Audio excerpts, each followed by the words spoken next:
பூமியும் மூணும் உங்களுக்கே தெரியும், ஏஜ் டிஃப்ரென்ஸ் இருக்கு. அதுக்கும் இதுக்கும் சம்மந்தமே கிடையாது. அது எப்படி கரெக்டான ஒரு சுற்றுவட்ட பாறையில் அந்த நீள்வட்ட பாதைன்னு சொல்லுவாங்கல்ல, அந்த எப்படி ஆர்பிட்டல் ஜோனில் வந்துச்சு? எப்படி ஒரு சேட்டலைட்டை கரெக்டாக போய் பொருத்தி வச்சா எப்படி ஒரு ஆர்பிட்டல் ஜோனில் சுற்றுமோ அதே மாதிரி சுற்றிட்டு இருக்கு. அப்போ மூணு ஒரு சேட்டலைட்டா? 1969ஆம் ஆண்டு மூணு சம்மந்தமாக ஒரு எக்ஸ்பெரிமெண்ட் பண்ணியிருக்கானுங்க.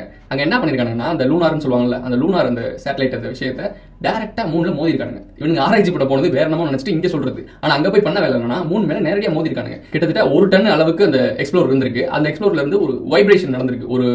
ஒரு மணி நேரத்துல இருந்து ஒரு ½ ஹவருக்குள்ள அந்த வைப்ரேஷன் நடந்திருக்கு. என்ன ப்ரோ அப்படி வைப்ரேஷன் நடந்திருக்கு அப்படின்னு கேட்டிங்கன்னா, அதிர்வலைகள், பெல் சவுண்ட் மாதிரி கேட்டிருக்கு, அலாம் மாதிரி கேட்டிருக்கு. அது மூலியமா அவங்க சிதைட்டாங்க. ஒரு ஸ்ட்ராங்கான மெட்டீரியல் மேல விழும்போது இப்படி ஒரு வைப்ரேஷன் நடக்காது. உள்ளுக்குள்ள ஹாலோவா இருந்தா தான் இப்படி சவுண்ட் கேட்கும். இப்போ உங்களுக்கு எப்படி சொல்றேன்னா, ஒரு பால் இருக்குன்னு வச்சுக்கோங்களேன், உள்ள ஏர் இருக்கும். அதை நீங்க கீழே போடும்போது பிளாஸ்டிக் பால் போடும்போது டப் டப்னு சவுண்ட் கேட்குதா, அந்த மாதிரி சவுண்ட் கேட்டுருக்காங்க. அதுக்குள்ள ஏர் இருக்கனால நடந்திருக்கு. இப்போ அது ஒரு நல்ல கல்லு மாதிரி இருக்கும்ல, அந்த மாதிரி ஒரு பாலத்துக்கு போட்டீங்கன்னா அது எகிரவுகிறது, அடிச்சுட்டு டம் அப்படின்னு தான் கேட்கும். இந்த சவுண்ட் வேரியேஷன் உங்களுக்கு புரியுதா?